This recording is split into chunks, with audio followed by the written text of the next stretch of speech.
Alright guys, welcome back. Because I'm pretty excited. I managed to get pretty much the core of the deck. Because we got Stardust Assault Mode, got new support in this set, which is huge. Because before you would need like a way to synchro into Stardust, and then get to this guy. It was just a nightmare, right? It was too much depletion to where I guess it could be worth it, but consistently it just wasn't where the deck needed to be.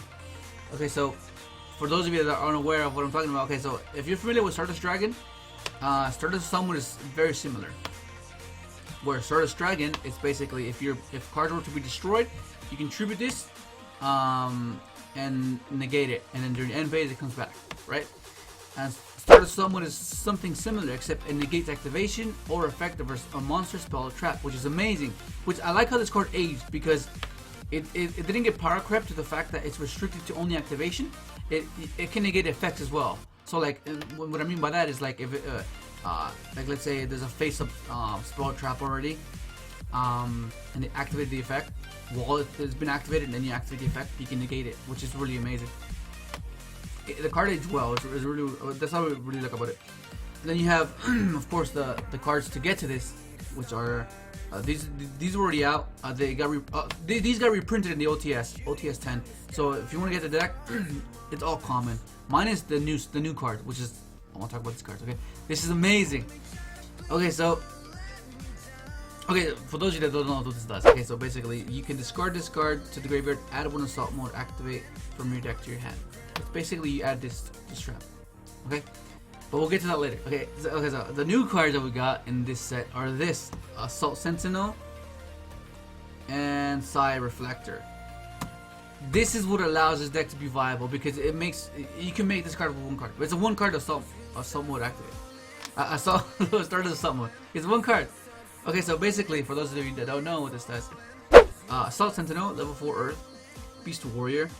You can tribute this card, special summon one monster from your hand or deck that specifically lists Assault Mode activate in its text, except Assault Sentinel. Also, you cannot special summon monsters from your extra deck for the rest of this turn, except Synchro monsters.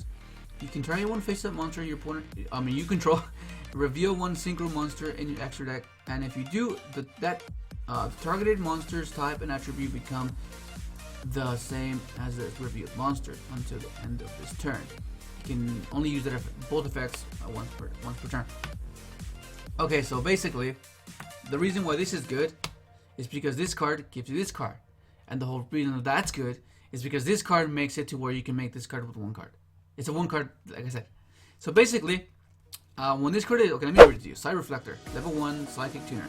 If this card is normal summon or special summon, you can add one assault mode activate or one card that specifically lists assault mode activate in its text from your deck to your hand, except Psi-Reflector. You can reveal one assault mode activate in your hand, and then target one monster in your graveyard, specifically list assault mode activate in its text, except Psi-Reflector. Special summon it, and if you do, increase its level by 1 to 4. You can only use each effect of Psi-Reflector once per turn. Okay, so basically, if you haven't connected the dots yet, this guy gets you this guy, this guy gets you this guy, this guy gets you this guy, right? And then use the second effect, reveal it from your hand to special summon either of these. Okay? And then once it's summoned, you can change its level by increase level by up to 4, right? So the fact that you have the option to synchro a level 5, 6, 7, or 8 is amazing, because one, you can make any synchro at ease, any synchro, which is amazing. Two, it can give you Nat Beast. It's a one card Nat Beast, which is even more insane. Like, that alone should be enough. Okay, so you use his effect, make him an Earth, and then go Nat Beast. How cool is that? And that's just crazy. It's just crazy. Like, and the fact that you have so many ways to keep doing it turn after turn is why this is it's consistently got a major boost. Okay. Okay, so for those of you, let me get to the rest of the cards, okay? Because some of you might not be aware of all these cards. They're quite old, right? So you play your tanky, right? Because tanky gets these guys, right? This gets you this gets you that. The more you have, the more consistent you'll see it. And then you have 1 for 1, so level 1. Teleport, it's a sidekick. There's more ways to get to this. The faster, the more consistent you get, the better. And you have to play one of these. This is basically this, except it's a spell. And then it has a secondary effect. Let me just, for those of you that don't know what this does, okay. Summon 0. Tribute 1 Synchro monster, that's cost. Special summon 1 assault mode monster from your hand whose name includes the tributed monster's name. This is treated as a special summon with an assault mode activate. During your main phase, you can banish this card from your graveyard, set 1 assault mode activated directly from your hand or deck. It can be activated this turn. You can only use each effect. So, there's times when you draw these, because like this got somewhat activate only summons it from deck. So there's gonna be times where you draw this, and that's where you have to play at least one of these, because this lets you do that. And plus the fact that you can has a secondary effect where you can banish it and set 1 from your hand or deck is amazing, because it means you can use it that turn. So if you can find a way to make a double stardust, you can end on double stardust someone, and then just pass, and you have like a bunch of interactions, right? Okay, so for those of you that don't know what this card does, this is how you break this guy. Okay, so assault mode activate. Tribute 1 Synchro monster, special summon 1 assault mode monster whose name includes the tributed monster's name from your deck in attack position. So you tribute Stardust, and you bring out this. Done. That's cool. One card does that. One card walking solemn. That's amazing, right? So the way I tried it, if you haven't seen the video before, like a few months back, I made a psi-frame build, right?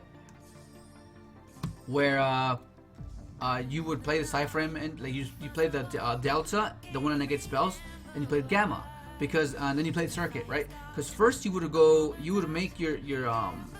your play, right? You would go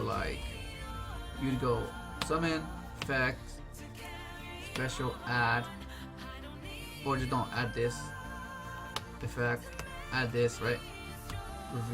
Reveal, bring back this, make it increase level by 3, right? Synchro Stardust, and you would set, right? And then what the gammas provided, or the psi-frames provided, was you can right away do with this, right? You would still have like a form of interaction if they try to bait your sort of summon, right? So you would negate probably like the most, I guess something that you feel like, okay, this makes sense, I'll negate that. And then you'd be wide open, and then you'd have circuit, and then you have your psi-frames. So you would go gamma, right? And then synchro on their turn, make another Stardust, and then sometimes you would open up like more of these, multiple of these, and then you just make another one, right? Make another one, and then negate another thing. So you already negated 3 things: the one, the gamma, and this. And you play delta, because this is prone. It loses to Cold by the Grave, which is why you need to play Ghost Spell, and that's why I was testing delta, because delta negates spells, and it gives you another synchro basically. So like you would like normally I would go make Omega, because you can make Omega as well. So that was pretty amazing too. That's like really good. So you would like make Omega if they tried to like delta you. Cold by the Grave you. And then you gamma another thing, and you make another one. You know, it was really cool. It was a really highly interactive, I guess, take on the deck, because that's what you would want. But right now, I'm testing it to where it's like you're playing a bunch of hand traps, because you want to be able to hinder, and then just consistently get to this. So like you would like basically consistently get to this and have a bunch of hand traps to deal with your opponent. And then games 2 and 3 you will side accordingly, right? Let's say if you don't really need that many hand traps, or let's say Ogre, Veiler, Bell doesn't really do much for you, then you side those out and you side accordingly to that matchup, like to make it a little bit easier. But yeah, and then like you would like toolbox your way, because sometimes like Stardust alone, it's like the negation is cool, but like sometimes you need ways to like for utility where like there's like a boar load that you can't get rid of, or like, you know what I mean, or like war sword, or like, you know, things like that.